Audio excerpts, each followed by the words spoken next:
숏이냐 롱이냐 그것이 문제로다. 도대체 어디서 매매를 해야 되는 것인가? 우리는 고민에 빠질 수 있는 거죠. 이 코인 시장이 참 악랄한 곳이에요.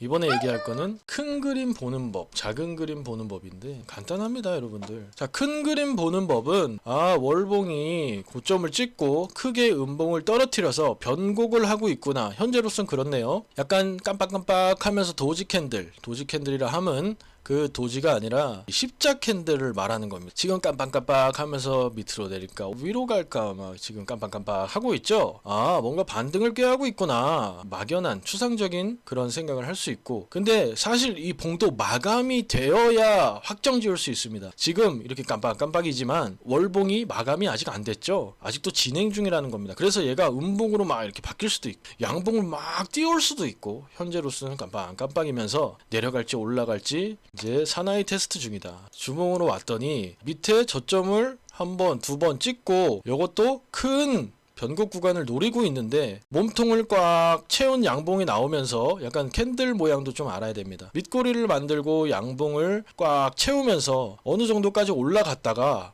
얘가 막 눌리고 있구나. 그러면서 윗꼬리가 좀 기네. 위에 특정 곳에서 저항을 맞으면서 눌리고 있습니다. 주봉상의 양봉을 띄웠지만 몸통이 꽤 차 있지만 얘를 다 내릴 수 있는 것이 이 코인판입니다. 이 코인 시장이 참 악랄한 곳이에요. 월봉상에서 깜빡깜빡 한다고 했죠. 아직 마감이 안 됐다고 했죠. 주봉에서 이거를 다 내릴지 아니면 조금 올려서 밑꼬리가 생길지 그건 또 지켜봐야 되는 거고요. 자, 일봉상으로 다시 넘어오면 위에서부터 많이 내리고서 수렴 모양을 만들고 저점을 찍고 하락 수렴을 돌파해서 위에서 눌리고 있는 모양. 그럼 월봉은 깜빡깜빡, 주봉은 몸을 채우고서 약간 눌렸고 일봉으로 좀 왔더니 수렴 돌파 후에 눌리는 모양이네 라고 저는 해석을 합니다. 여기서 매물 소화를 좀 하고 올라가지 않을까. 자, 더 큰 그림을 얘기하면 밑에서부터 상승이 많이 했다가 어느 65,000 정도를 찍고 이렇게 하락 추세를 보이고 있어요. 큰 그림은 상승이지만 추세가 하락 추세가 시작돼서 여기서 뭔가 반등을 꾀하고 있습니다. 여러분들 추세가 만들어질 때는 그때 당시에는 몰라요. 이게 중요합니다. 그때 당시에는 모르는데 지나고 나서 알아요. 그게 참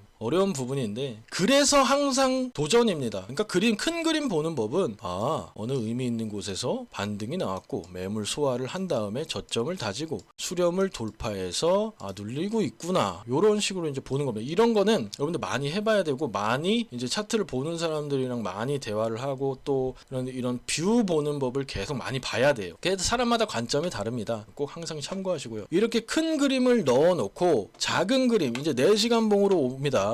큰 그림이 뭐였어요? 월봉은 깜빡깜빡거리고 얘가 아직 마감은 안 됐고, 자, 주봉은 위로 올렸다가 위에서부터 윗꼬리가 달고 내려오고 있고 4시간 봉으로 왔더니 돌파한 자리가 여기잖아요. 그래서 올렸다가 이제 눌림에서 이제 사볼 수 있는데 이 캔들 여기서도 캔들 모양이나 변곡이나 이런 것들을 봐야 합니다. 어떤 패턴에서는 이 뚫었던 하락 추세선을 밟고 갈 때도 있습니다. 4시간 봉을 봤더니 구름대 위에 있고 충분히 상승 여력이 있을 것 같은데 저는 이렇게 판단을 하고요. 자, 1시간 봉으로 와서 1시간 봉에서는 이제 구름대 밑에 있는데 얘가 결국에는 구름대를 뚫고 올라가야 상승이 나오겠죠. 여기서 쌍바닥을 찍고 올렸잖아요. 그때 구름대 밑이었죠. 그럼 여기서도 여기를 뚫고 올라갈 수도 있는 거예요. 그때 돼봐야 알아요, 항상. 그래서 저는 계속 여기에서 매수를 시도한 거예요. 어디까지 눌릴지 모르니까 수렴을 돌파하고 올라갈 이 작은 그림에서 큰 봉을 염두에 두고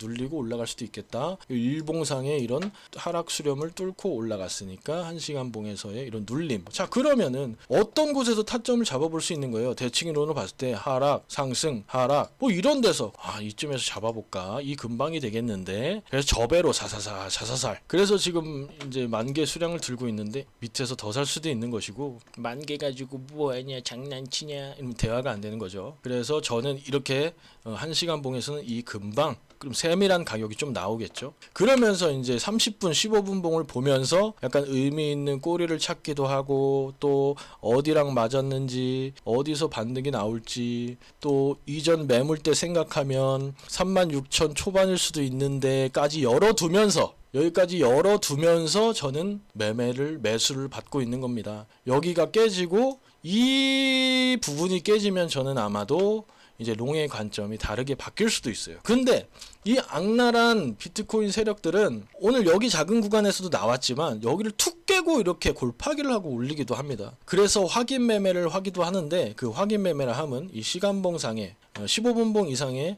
여기가 어차피 시간봉으로 보면 똑같은 구간입니다. 이런 곳들을 뚫고 올라탔을 때 확인 매매를 하는 것도 나쁜 건 아닙니다. 하지만 어떻게 보면 이미 확인을 했다는 거죠. 저는 큰 그림에서는 자 이렇게 보면 또 큰 그림이에요. 큰 그림에서 여기를 이렇게 하락 수렴을 뚫었다고 제가 얘기를 했잖아요. 이 근방에서 저배로 타면 뭐 37,000이나 36,000이나 4만 이상을 간다고 쳤을 때 37,000이나 36,000이나 똑같습니다. 그래서 이제 약간 저배로 이렇게 타는 거고요. 제가 6만 숏을 잡았었는데 6만이나 5만 8천이나 3만에 왔을 때는 거기서 거기입니다. 약간 그런 식으로 이제 큰 거를 넣어놓고 작은 그림에서 디테일한 부분으로 진입을 하는 거죠. 제가 이제 여러분들한테 1분 봉을 많이 보여드리는데 옆에 모니터에 이제 큰 봉들이 다 켜져 있습니다. 지금 이렇게 설명드린 대로 큰 봉을 막 이렇게 돌아가면서 보기도 하고 두세 개 켜놓기도 하고 그래서 큰 그림이 이렇구나. 그럼 내가 작은 봉에서 마지막 타점은 이제 1분 봉에서 세밀하게 들어갑니다. 여러분 상체만 보인다고 하체가 없는 건 아닙니다. 한 부분만 보시고 전체를 판단해버리면 오판이 될 수도 있으니까 항상 조심하시고요. 염두하시고요. 큰 그림을 염두해서 작은 그림에서 매수 매도를 한다. 분봉에서 그 큰 그림을 염두하지 않으면